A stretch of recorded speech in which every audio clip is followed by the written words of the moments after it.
What happens to people over 60 if they don't eat natto and yogurt every day? That's something I'm going to talk about today, so stick around. Hi, my name is Hachiaki Takamiya, a 63-year-old biohacker based on Japanese natural health and the author of Live Wiser, Not Smarter. Now, about a year ago, I shared with you this new Stanford study which says human age dramatically in two births at age 44, then age 60. So, if you're over 60, do you experience it? Do you feel that you are aging, you're getting older? Well, the other day I felt that. So I had this sprint race with my son, which we kind of often do, but we did it for the first time in 1 year. And then finally, my son beat me. Well, he's 14 now, so he's getting faster. Partly it was because he got faster, but what he said afterwards shocked me. So I was going like after the race, and he said, "You have to breathe that hard?" Yeah, of course. And he was not breathing hard at all. He was completely fine. And I felt, oh my goodness, he's much younger than me. Of course, we have a huge age difference. Actually, my son was born when I was 50. So I had a child quite late in my life. So it's kind of an unusual situation to have a son that young in my age. But anyway, I felt I was getting old. But other times too, I do actually feel the aging is happening. Even though I do all those biohacking measures, it is something I cannot avoid completely. And in the last video, I shared with you how I make my soy yogurt using bifidobacteria because bifidobacteria along with natto bacteria are critical in our gut health. And we can consume natto bacteria from natto and bifidobacteria from yogurt.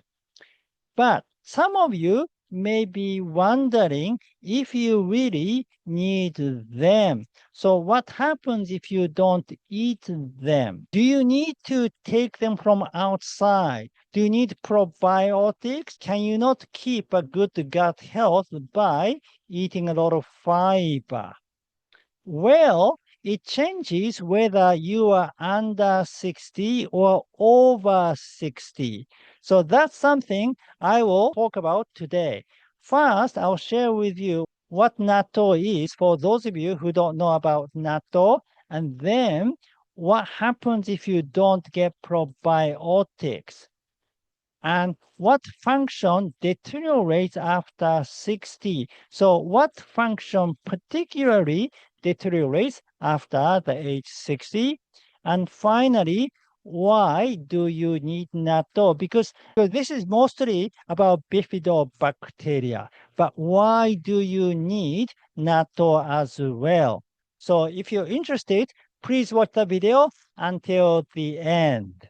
Those of you who just discovered this video today, this is the Ikigai diet channel, which is a health and longevity channel.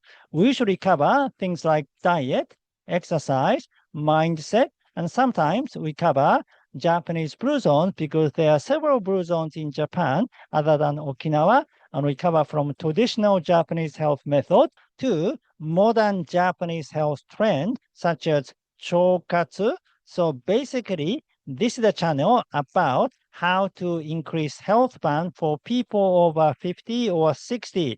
So if you're interested, please subscribe to this channel. Please hit the subscribe button below. Thank you. All right. What is natto for those of you who don't know about natto? It is a fermented soybean, and this is the king of Japanese superfoods. There are many superfoods in Japan, such as umeboshi, wakame, miso, but natto was selected to be the healthiest food by 300 Japanese doctors. They all said natto is number one. So this is not just a regular superfood. This is the king of superfood. So what kind of health benefits are there in natto? Well, it is good for muscles. It is a protein powerhouse. It is one of the best plant-based protein sources. And it is good for the bone. It has high amount of vitamin K2, which can help the absorption of calcium. So if you take vitamin K2, vitamin D, and calcium, then it supports your bone health tremendously. And as you know, both muscle health and bone health are critical for people over 60 because it prevents you from falling and other injuries in general. And to increase your health span, you need injury prevention, but also you need disease prevention. And natto is good for disease prevention too. For example, it is good for the heart. Natto contains an enzyme called nattokinase, which can support your heart health. It is good for your blood circulation. And natto slows down aging. Now, you know about autophagy, right? A cellular recycling mechanism. Now, natto contains polyamine called spermidine, which can activate autophagy. And natto is one of the foods that contains highest amount of spermidine. And finally, it is good for the gut because natto has natto bacteria, which is a super bacteria that I'll talk about later. All right, so what happens if you don't eat natto and yogurt? In other words, do we need to eat natto and yogurt? To answer this question, first, we need to ask this question. Do we need probiotic? Do we need to take probiotic from outside? What are probiotics? You often find probiotics in fermented food and probiotic supplements. But how are they different from prebiotics or postbiotics? You have probably heard of prebiotics, probiotics, and postbiotics. What are they? How are they different? Well, probiotics are the good bacteria live in your gut. And then prebiotics are the food for good bacteria. And postbiotics are short chain fatty acid produced by good bacteria in your gut. So if you look at this chart, fiber and oligosaccharides here, these are prebiotics. And then natto bacteria, lactic acid bacteria, bifidobacteria, propionic acid bacteria, butyrate-producing bacteria, these are probiotics. And then propionate, acetate, butyrate, these are short-chain fatty acids. Therefore, these are postbiotics. And there are two kinds of gut bacteria, resident bacteria and transient bacteria. Bifidobacteria, butyrate-producing bacteria, lactic acid bacteria, and propionic acid bacteria are resident bacteria. They live in the gut. So you already have them in your gut. But natto bacteria is a transient bacteria. They don't live in your gut. That means you always have to take natto bacteria from outside. For the resident bacteria, whether you need probiotics or not, you don't need them because you can increase them without eating fermented foods or taking probiotic supplements. And in fact, this is more sustainable way because the amount you get from probiotic from outside is very small compared to the amount that you can grow inside the gut. So the best way is to grow them inside the gut. How do you do that? By feeding those bacteria with prebiotics. So what are prebiotics? They are fermentable fiber, oligosaccharides, and resistant starch. Now, the other day I said even white rice can be resistant starch if it is cooled down. So when cooked starch is cooled down, they change to resistant starch, which can become food for beneficial gut bacteria.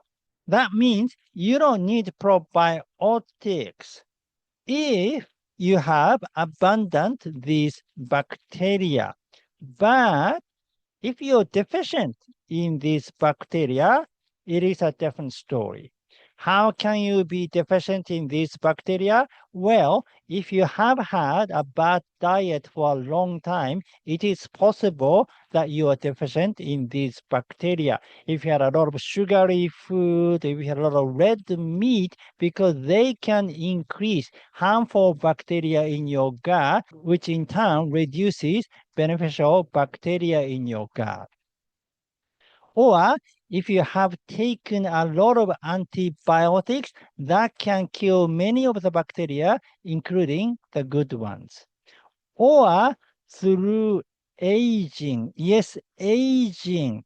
So if you're over 60, it is more likely that you are deficient in these bacteria. Now, let's get back to this study. Humans age dramatically in 2 births at 44, then 60. So what function deteriorates in particular? Well, many of the functions. I mean, you can probably think most of the functions. So basically, aging happens in all area, but particularly immune system. There is an immune system decline after age 60, and the gut is responsible for our immune system. That means if you're over 60, you need to pay extra attention to your gut health. Now, bifidobacteria levels tend to decrease in the gut with age, particularly after the age of 60. And bifidobacteria are type of beneficial bacteria that are particularly abundant in the infant gut and play a crucial role in maintaining gut health and homeostasis throughout life. They are known to inhibit the growth of harmful bacteria and contribute to overall gut balance. So I talked about this gut balance before. The gut consists of good bacteria, bad bacteria, and opportunistic bacteria. The positive ratio is 2, 1, and 7. But as people age, especially after 55 to 65, the population of bifidobacteria in the guts tends to decrease. This decline is often accompanied by an increase in less beneficial or even potentially harmful bacteria. Oh my goodness. So not only these ones decrease, but these guys increase. So we are in trouble. Okay, so I said you can increase the number of good bacteria in your gut by feeding with a lot of prebiotics.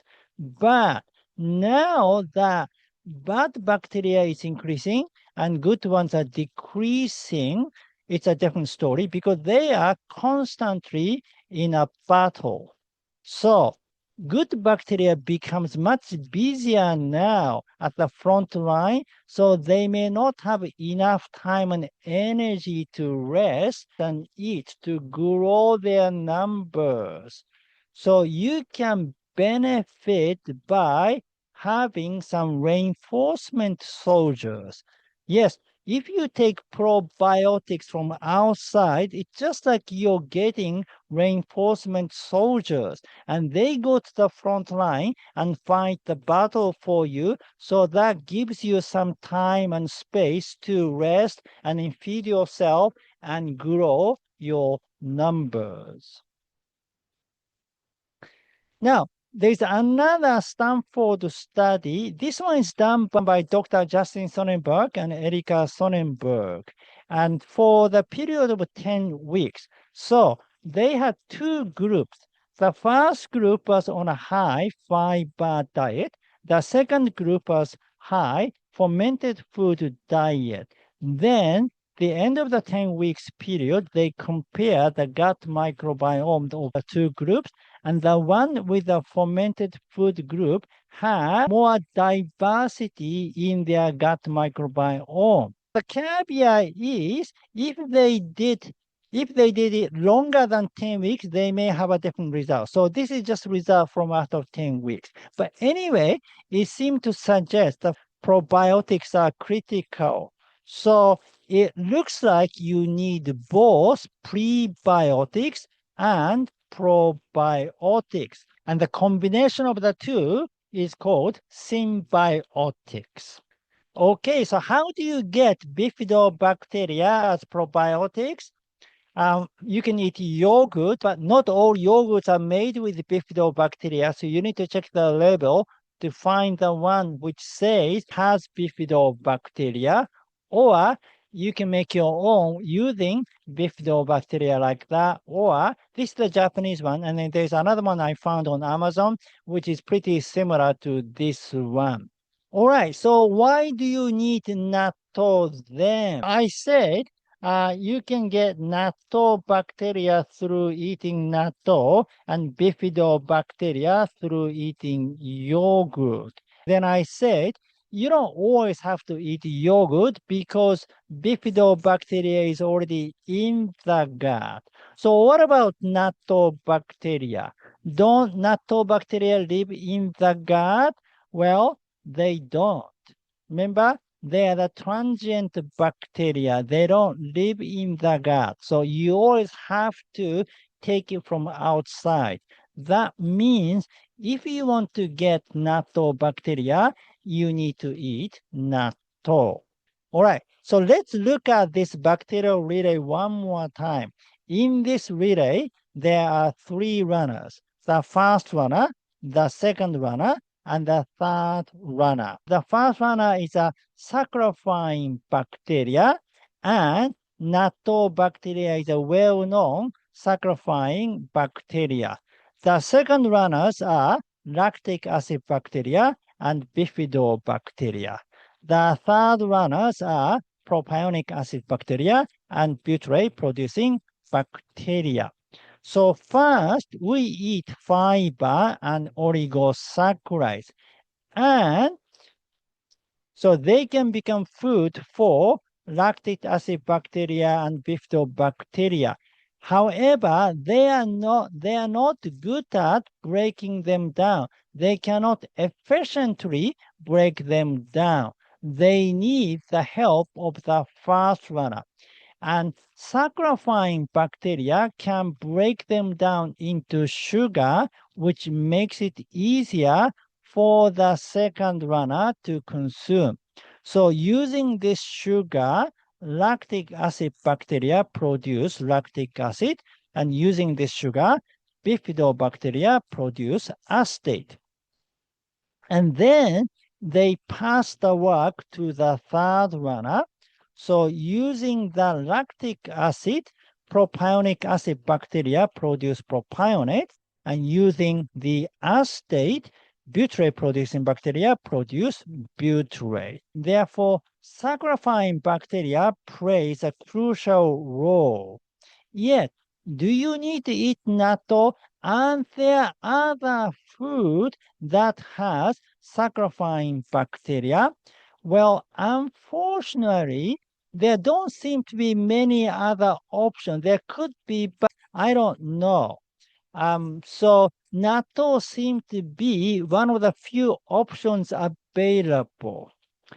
But then you might wonder, because not many of you eat natto. I mean, natto is consumed only in Japan and few other Asian countries, but not widely consumed, especially in the Western world. Nobody eats natto. So how come there are many other blue zones in the Western world, such as Sardinia, Italy, Icaria, Greece, and so on? And they don't eat natto, but they still live long.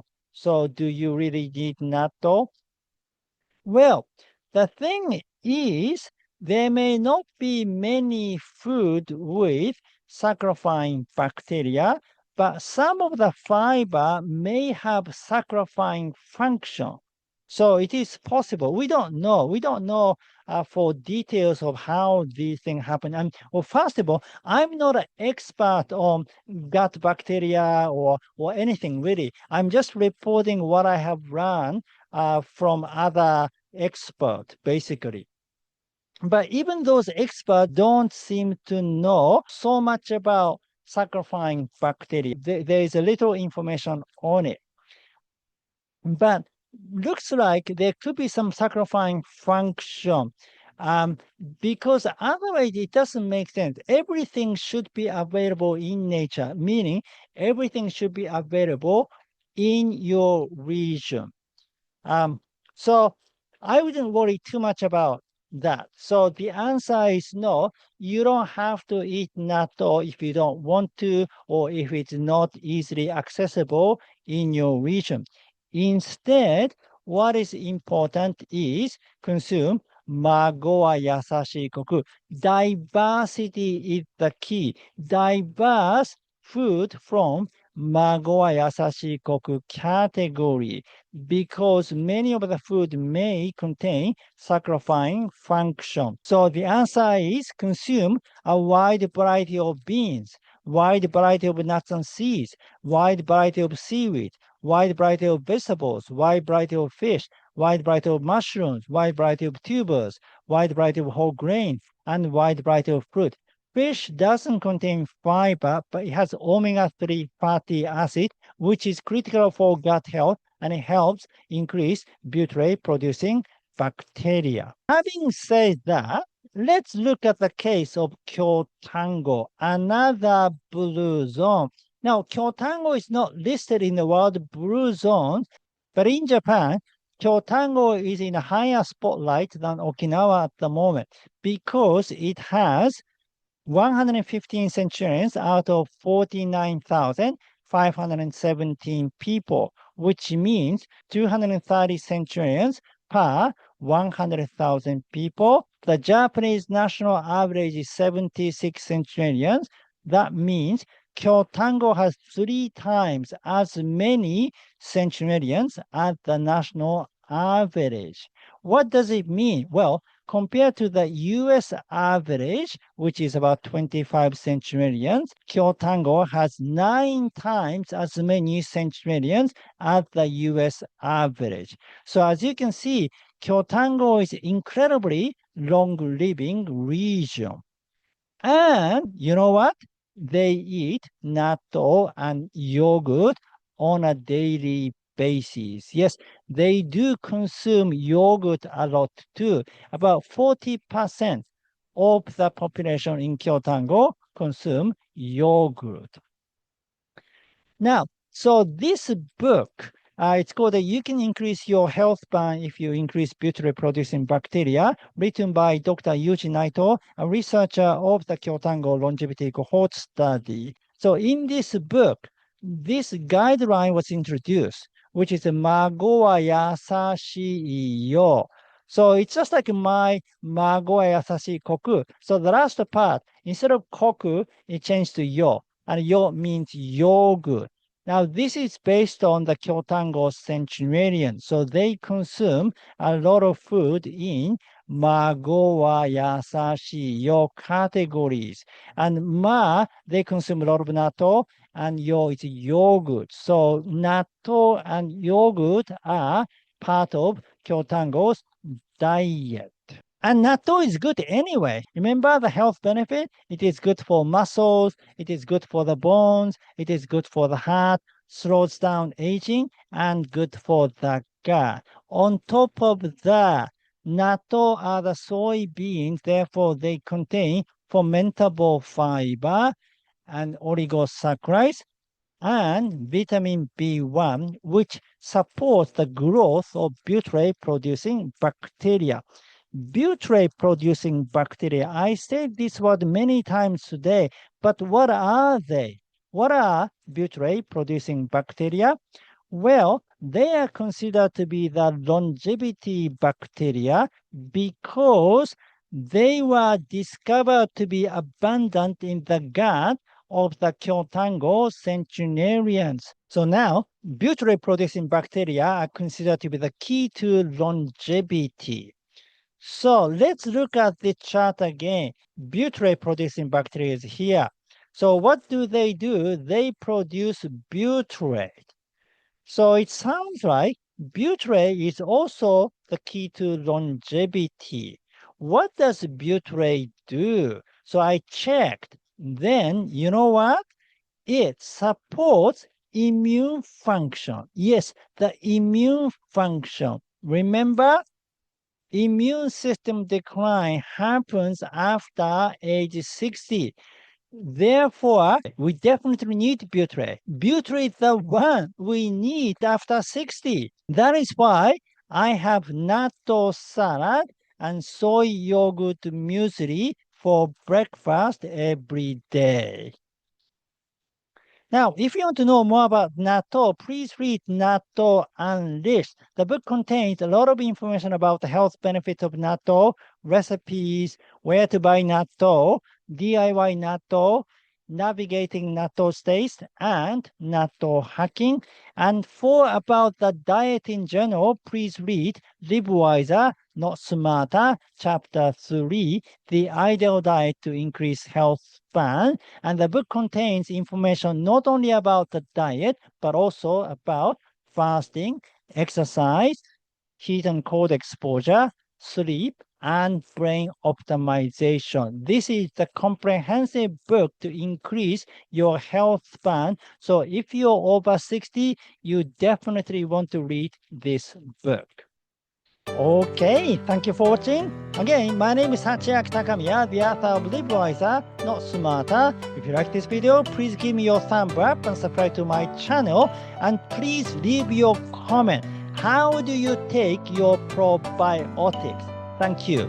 Now, if you're wondering how to increase butyrate-producing bacteria, I made another video for it.